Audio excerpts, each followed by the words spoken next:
ለወንዶች ወይንም ደግሞ ለባሎች ነው የዛሬው መልእክቴ። በተለይ ለሚስቶቻችሁ ለማትራሩ፣ ሚስቶቻችሁን ለማትመለከቱ፣ ቤቷን፣ ልጆቿን፣ አንተን ወዳና አክብራ ያለችውን ሴት ንቀትን፣ ጥላቻን፣ ባዶነትን ለምትሰጣት ሚስትህ የቃል ኪዳንህን ሚስትህን ለጣልካት ለአንተ ዛሬ መልእክት አለኝ። የእግዚአብሔር ቃል እንደዚህ ይላል። እግዚአብሔር ቁርባኑን ዳግመኛ እንዳይመለከት ከእጆቻችሁም በደስታ እንዳይቀበለው መሰዊያውን በእንባና በለቅሶ በሐዘንም ትከድናላችሁ። እናንተም ስለምንድን ነው ብላችኋል። ሚስት ባልንጀራህና የቃል ኪዳንህን ሚስት ሆና ሳለች እርሷን አታላሃታልና እግዚአብሔር በአንተና በልጅነት ሚስት መካከል ምስክር ስለሆነ ነው።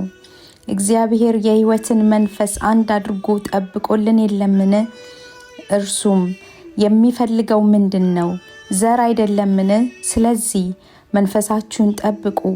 ማንም የልጅነት ሚስቱን አያታላት፣ መፋታትን እጠላለሁ ይላል የሰራዊት አምላክ እግዚአብሔር። አንተ ሰው ስማኝ ልንገርህ፣ እግዚአብሔር ፈራጅ ነው። የጎንህን ክፋይ እየበደልክ ሚስትህን እያሳዘንክና እያስለቀስክ እግዚአብሔርን ደስ ማሰኘት አይቻልም። እየራራህላት፣ እየማርካት፣ እያፈቀርካት ጠብቃት እንድትኖር ነው የእግዚአብሔር ፈቃድ።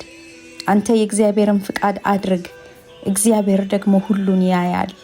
ስለዚህ ሚስትህን ውደዳት፣ ሚስትህን አፍቅራት፣ ሚስትህን ተመልከታት፣ ሚስትህን ጠይቃት። ሚስትህ የእግዚአብሔር ስጦታ ነች እንጂ ሚስትህ ጠላትህ አይደለችም። ተባረኩልኝ። ወዳችኋለሁ። ባይ